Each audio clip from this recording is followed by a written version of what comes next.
So thanks for tuning in. You're here with Nate, and I haven't been around for a little while because I've been recently doing another channel which is called Las Vegas Down Under. That channel is around people that are homeless here in Vegas, and I go out, I try to give them things that I can, like water and things like that. It's something that's just near and dear to my heart. So if you want to check that out, the link in the description below, check that out. Otherwise, let's get straight into this tutorial. Let's go from here.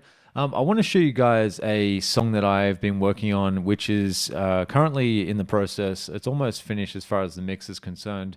And I recently got this plugin Neutron 4 to use on it. And thanks a lot to Izotope for giving that to me as well to check it out. So let's go through. I'm going to give you guys an honest opinion about this plugin as well. I don't necessarily think that you should be biased when you get things from a company. It's definitely best to give a full opinion so they know, and I know, and all those people that are watching this also know that as well.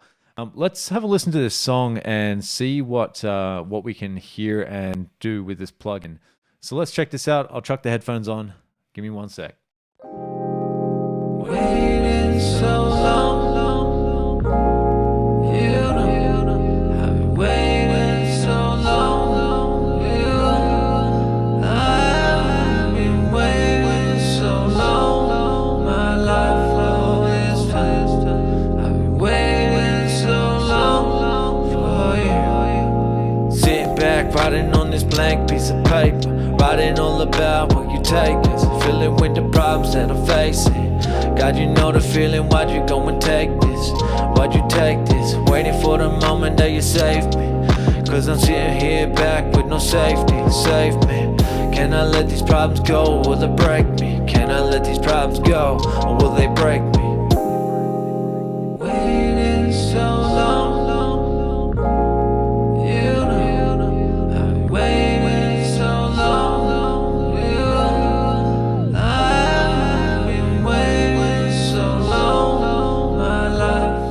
All right, so some of the additions that I really like with this plugin are the exciter section. So this section has been, it's really modified now. It's got trash in it. So you can use this as a harmonic content, distortion, scream, scratch, whatever you want, clipping. They've got these 4 sections here that you can mix now into your mix as you go along. And it is super useful to have that because now you don't have to have trash, separately if you want to just have that as part of your distortion or harmonic content adder. You still got the classical, tape, retro, warm, and tube there, but I like this that they've added that. That's really good. The sculptor section here is super useful. This was, I believe, in number 3, and I used it sparingly sometimes on certain things. But I really do feel like they've upped the game on this one a bit, and it's definitely useful for vocals, especially. I found so far that this works on really well, and I'll show you just in a second. The compressor side of it, it has this punch function now. So they've got modern and vintage and now punch, and you've got a really good visual feedback with this whole metering section here. And also the visual feedback with the attack and sustain. It shows you the transient as to, what it would look like, either shorter or longer if you adjust that. That's really cool as well. And I like the fact that you can, again, multi-band compressing is fantastic in that sense. And if you're looking at this, you've got all of the same kind of things, so double compressor, EQ, exciter, but now that's additional exciter with trash. Your gate, the gate's multiband as well, sculptor, transient shaper, and unmask. So, the plugin itself, it still visually looks really good. They kept with the Neutron 3 look that they kind of had already, and they've just updated it and upgraded it.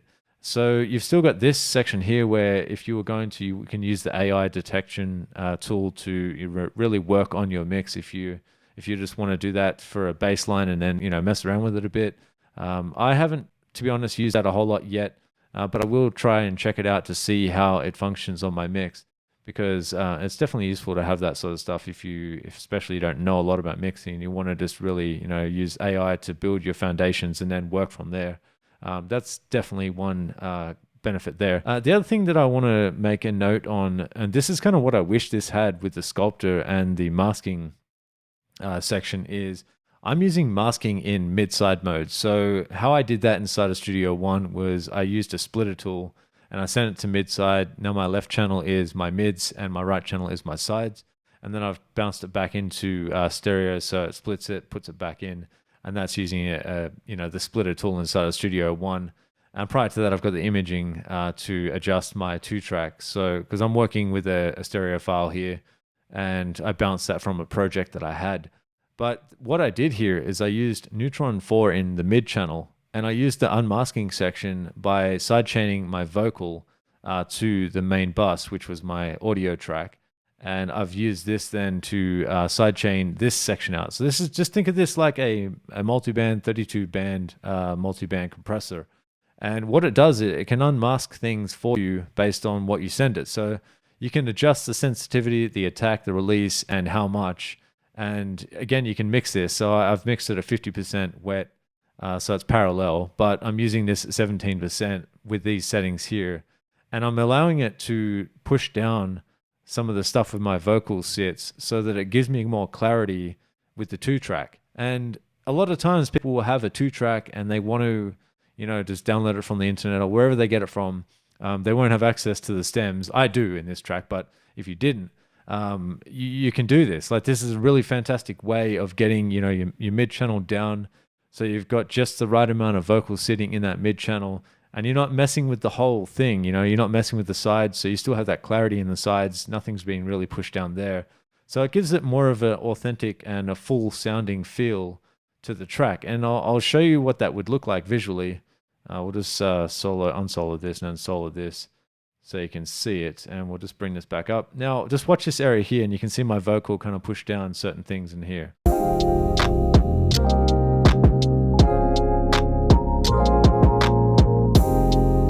Now, if I was to take this on and off, I'll just play it with the vocal in there so you can hear it. Just check this out. It gives it a little bit more clarity for the vocal. It doesn't sound as muddy then. Sitting back, writing on this blank piece of paper, writing all about where you take us, filling with the problems that I'm facing. God, you know the feeling, why'd you go and take this? Why'd you take this? Waiting for the moment that you save me. Cause I'm sitting here back with no safety, save me. Can I let these problems go, or will they break me? Can I let these problems go, or will they break me? Now, it's not a whole lot, but it definitely gives that space for my vocal to really sit in. And it's just adjusting this band. I've isolated it to 616 to up to 7 and a bit K. But that's really just allowing my vocal to sit in that space. And it sort of fills a pocket for it, right? So it's a really fantastic tool. You can use this in different ways. This is just a unique way that I decided to use the plugin, because I was like, well, I needed a 2-track, so I wanted to kind of just isolate my vocal on this 2-track. But that's one way of using it, So you've got then the plugin itself. You can have all of these settings here. So you've got your whole chain of EQ, sculpting, exciting, compression, whatever from there. And you can see on my vocal itself how I did that. So let's solo the vocal, and we'll bypass this, and then I'll input it, and you can hear the difference. Sitting back, writing on this blank piece of paper, writing all about where you take us, filling with the problems that I'm facing. God, you know the feeling, why'd you go and take this? Why'd you take this? Waiting for the moment that you save me. So you can hear the clarity in the top end, but it didn't really make it harsh. It just gives it the extra clarity. But in the mix, you can hear how that works. God, you know the feeling, why'd you go and take this? Why'd you take this? Waiting for the moment that you save me. Cause I'm sitting here back with no safety, save me. Can I let these problems go, or will they break me? Can I let these problems go, or will they break me? So you can kind of see and hear how much of effect that actually has. The sculptor just alone, if I was to just isolate the sculptor, I'll just solo my vocal again, and we'll bypass all of these and just see what the sculptor is doing on its own.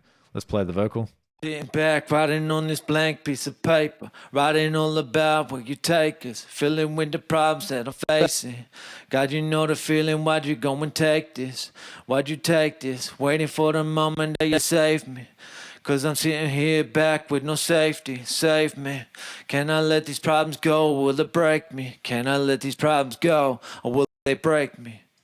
So you can kind of hear how it creates this clarity in the vocal. I've got the tone on more of a high-end tone rather than more mids and lows, and I'm adjusting the speed by 50. So you can, mess with this. I'll just play with it. Sitting back, writing on this blank piece of paper, writing all about where you take us, filling with the problems that I'm facing. God, you know the feeling, why'd you go and take this? So it's up to you how you want your vocal to sit. So if you need more highs, it allows you to adjust that. This automatically can do that, and you can adjust the bands as well if you want it to just affect the lows or the mids or the highs, whatever you want in that regard. But it's a really useful plugin with the sculpting there. That was available, I believe, in number 3, and I didn't use it a whole lot.